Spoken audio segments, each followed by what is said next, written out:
Welcome to the ASIL, American Society of International Law, and University of Lapland Arctic Center joint webinar on maritime safety. We are going to have a two-part webinar today. Part one will now be airing live on YouTube and will also be made available on asil.org/live.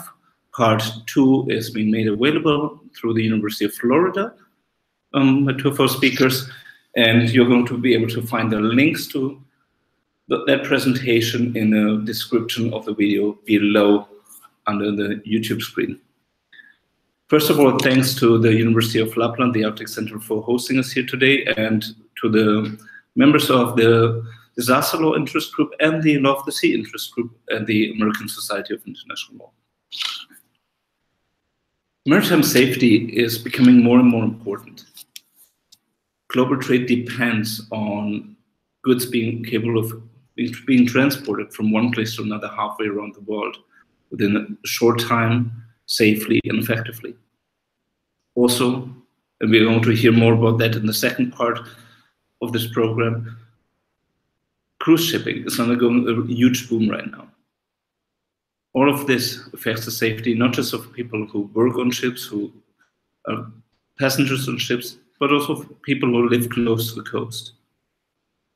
Especially in the Arctic, this is becoming more and more of an issue because of climate change and global warming. The Arctic sea ice cover is reducing already, and the northern sea route along the north coast of Russia, but also the northwest sea route through Canada, they're relevant insofar as they provide huge shortcuts. Especially when you look at a map and you look at the northern sea route along the Russian coast, you're going to see that the distance from, let's say, China to Western Europe is far shorter that way than it would be when you go through the Suez Canal or around Africa. Today, we already see a significant, but still small, number of vessels using this route.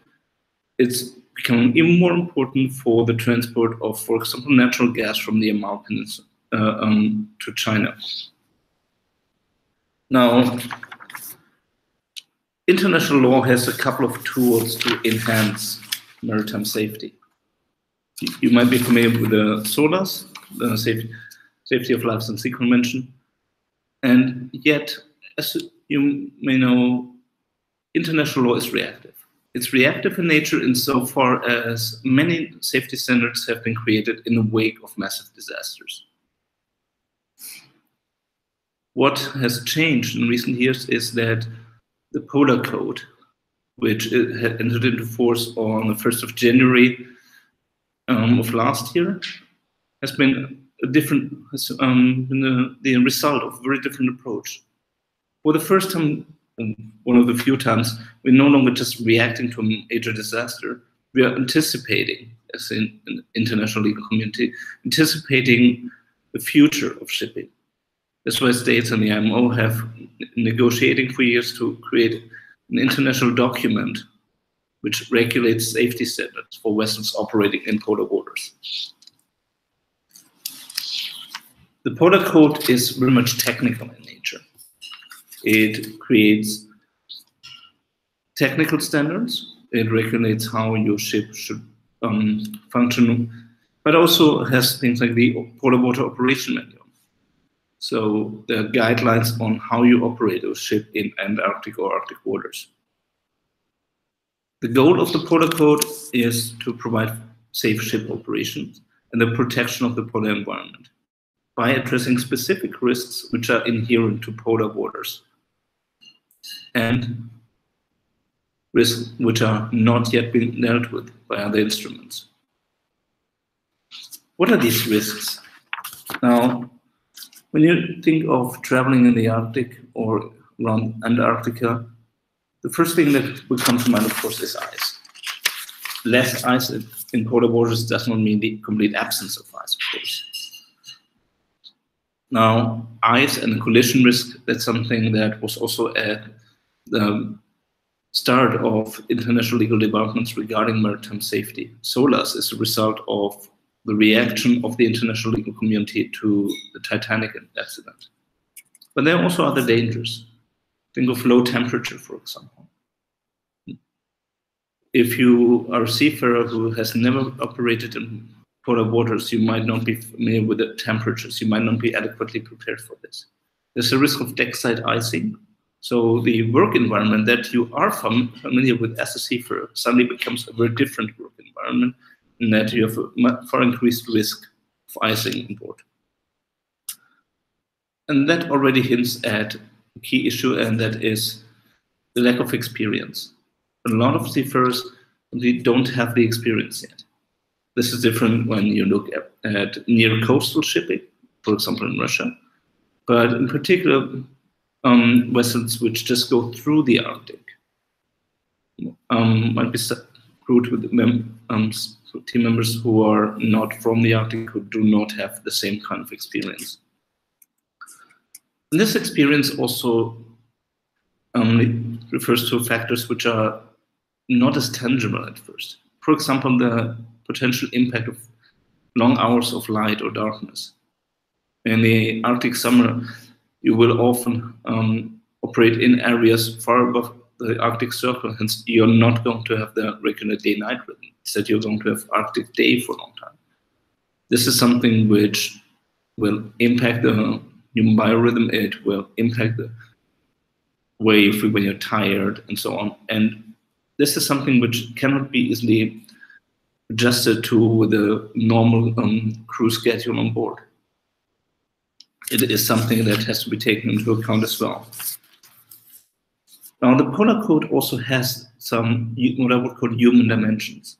So this is not just a document which is about technical standards. Rather, there are also norms about manning, about seafarer training, and so on. The seafarer training in the Polar Code has been a problem last year because the STCW convention, which regulates seafarer training, had not been updated yet. Yet the Polar Code had been based on the assumption that the STCW convention would be updated in time. Today, we already see a couple of companies providing training services for seafarers operating in polar waters. This is, however, still somewhat problematic because a lot of these training schools, they're not really located in the Arctic. Here in Finland, we have a couple of training operators, and I'm sure as time goes by, there will be more training operators in other countries. But the problem is just that you cannot easily bring potential crew members, people still in training, to the Arctic to completely expose them to these risks. So a lot of the knowledge that will be gained through seafarer training will be theoretical in nature, which in turn brings us back to the problem of the lack of practical experience.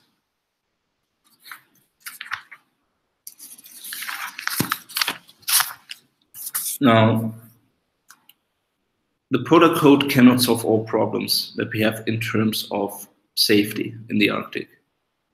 It can contribute to make vessels safer than they used to be, but there are a number of problems which will remain. The Polar Code, for example, only addresses coastal communities on the sidelines. It recognizes that it might be possible that coastal communities are vulnerable. It recognizes the threat to the ecosystem. But it only goes part of the way.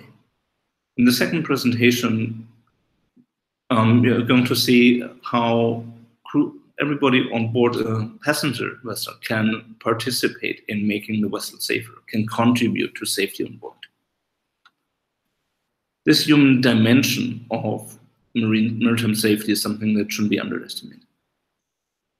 Seafarer training is one aspect, risk awareness is another one. And yet, even with the best level of preparedness on board, Arctic shipping provides us with a significant set of challenges. A big one, of course, is the relative absence of infrastructure. As cases such as the sinking of the Serendang Ayu have shown, the infrastructure is just too widely spread. It takes a long time to get, let's say, the Coast Guard near a vessel in case of an emergency. When it comes to cruise vessels, that's an even bigger problem because you might be in a situation where you have 1,000, 2,000, maybe even 4,000 passengers who have to be rescued from a vessel which is hundreds of nautical miles away from shore and far away from any form of infrastructure. There are technical approaches to that, but in many ways it will be difficult to provide the same level of emergency response mechanisms that you might expect somewhere else.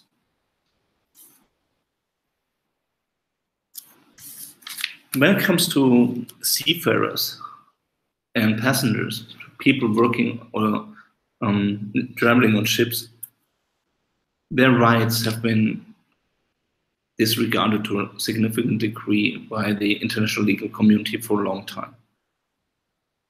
This only changed in the last couple of years. Today we have a number of NGOs like Human Rights at Sea, for example, which are very active in protecting and are very engaged in serving the rights of seafarers. The Maritime Labour Convention is another example on how international law has been used to improve the situation of seafarers. The Athens Convention is an example for at least some protection for passengers.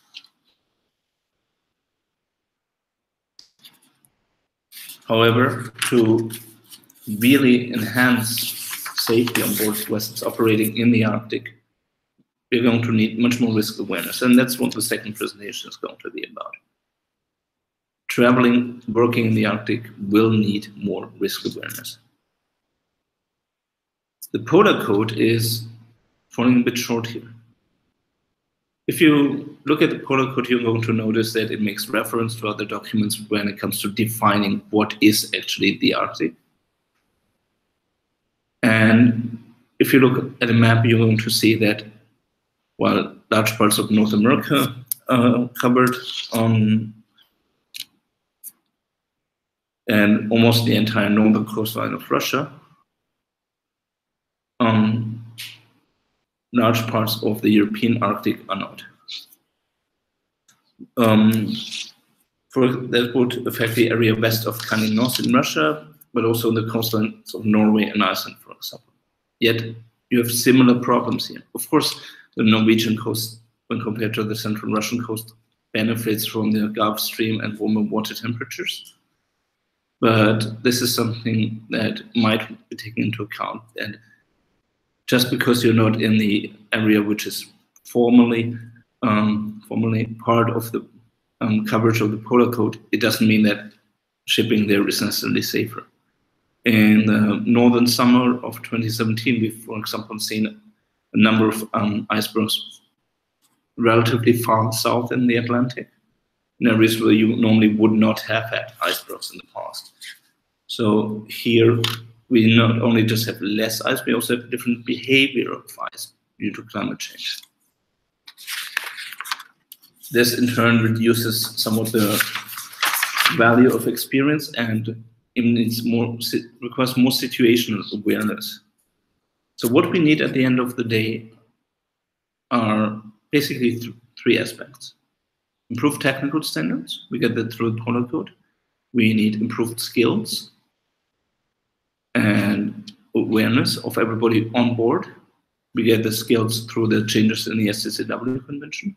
But we also need more infrastructure. So that means more rescue capacity, more SAR cooperation, and the Arctic Council has been active in this regard, but also more icebreaking vessels.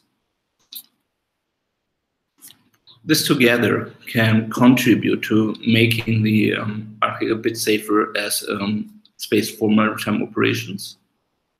And especially the issue of awareness and skills, that's something where everybody can contribute to making travel in the sea, by sea in the Arctic much safer than it used to be. Thank you.